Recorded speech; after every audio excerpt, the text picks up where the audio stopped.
बिस्मिल्लाहिर्रहमानिर्रहीम। अस्सलाम वालेकुम viewers, welcome to my channel IOS knowledge point. आज हम डिस्कस करेंगे निबोश और उसके रिलेटेड जो सर्टिफिकेशंस हैं, जो कोर्सेज हैं, उनको हम डिस्कस करेंगे ब्रीफली। तो बेसिकली सबसे पहले निबोश ये एक्चुअली है क्या? आपने वर्ड सुना होगा, ये निबोश, NEBOSH। निबोश बेसिकली इसका मतलब है, इसकी एब्रीवेशन जो है वो है national examination board of occupational safety and health. ये बेसिकली एक यूके का बोर्ड है। जैसे पाकिस्तान में Gujranwala board, federal board, Lahore board, जिस तरह बोर्ड्स रहते हैं, इसी तरह सेम एज इट इज़ ये यूके का एक बोर्ड है, उसका नाम निबोश है। उसमें आगे फिर सर्टिफिकेशंस रहती हैं, जैसे लाहौर बोर्ड में या गुजरांवाला बोर्ड में आगे मैट्रिक, FA, BA वगैरह रहता है। इसी तरह same as it is UK का जो बोर्ड निबोश है, उसमें आगे सर्टिफिकेशंस रहती हैं। IOSH, OSHA, first aid, fire safety, risk assessment. उसके बाद लेवल 3 का कोर्स आ जाता है IGC, जो आजकल हम करते हैं ऑनलाइन, जो ओपन बुक एग्जाम हो रहा है।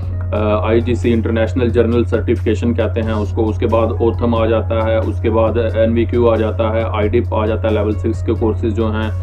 तो आज हम डिस्कस करेंगे IGC को। ठीक है, IGC हर मंथ इसका ओपन बुक एग्जाम होता है। इससे पहले ये ओपन बुक नहीं था, इससे पहले ये रेगुलर होता था।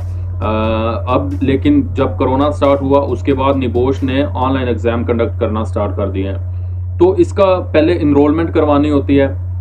इससे पहले स्टूडेंट का डाटा निबोश को भेजा जाता है। उसका पासपोर्ट या उसका नेशनल ID कार्ड जो है वो भेजा जाता है। उसके साथ उसका जो एक्टिव ईमेल होता है, जिस पे निबोश की तरफ से उनसे कांटेक्ट किया जाता है, जो मेल्स वगैरह होती हैं। सो जो एक्टिव मेल होती है वो निबोश को सबमिट करवानी होती है। उसके बाद आपकी लास्ट एजुकेशनल डिग्री निबोश को भेजनी होती है। ये IGC की रजिस्ट्रेशन के लिए, इनरोलमेंट के लिए।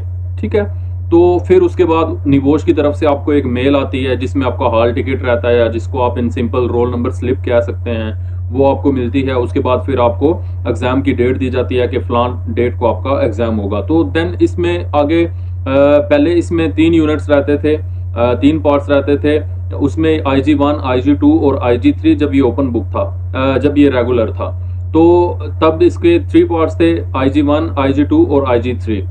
IG1 और IG2 एग्जाम बुक में से आता था, और जो IG3 थी वो आपकी प्रैक्टिकल रिस्क असेसमेंट होती है। लेकिन अब निबोश ने इसको, जो रिस्क असेसमेंट है, उसको एक पार्ट कर दिया, और जो फर्स्ट 2 पार्ट्स थे उनको मर्ज करके इसको एक पार्ट बना दिया। तो अब इनके 2 पेपर्स होते हैं, एक पेपर होता है और एक प्रैक्टिकल रिस्क असेसमेंट होती है। पहली 2 बुक्स को उन्होंने मर्ज करके एक बना दिया, जिसको IG1 का नाम दे दिया, और जो दूसरी रिस्क असेसमेंट है आपकी, वो क्या, IG2 का नाम दे दिया है। तो सबसे पहले आपने क्या करना है, जो आपकी डेट होगी एग्जाम की, उसमें आपने अपना पेपर देना है। पेपर देने के बाद ओपन बुक पेपर होगा, आपको 24 आवर्स का टाइम होगा। लेट सपोज आज आपका पेपर आया है 2 बजे, तो नेक्स्ट डे आपने 2 बजे वो पेपर आपका अपलोड कर देना है, सबमिट कर देना है। ठीक है, देन उसके विद इन 1 वीक आपने क्या करना है, उसके बाद आपने अपनी रिस्क असेसमेंट जो प्रैक्टिकल रिपोर्ट है आपने वो सबमिट करनी है। ठीक है, देन उसका रिजल्ट आता है, 2 महीने ऑलमोस्ट उस पर लग जाते हैं, उसका रिजल्ट आएगा। उसके रिजल्ट के बाद फिर आपका 1-1.5 मंथ लग जाता है, मतलब उसका सर्टिफिकेट आने में, फिजिकल जो रहता है। ठीक है, तो ये निबोश का ओवरऑल प्रोसेस है। अगर फिर भी अगर किसी भाई को कोई क्वेरी या किसी का कोई क्वेश्चन हो, तो वो मुझसे इनबॉक्स में मैसेज कर सकता है।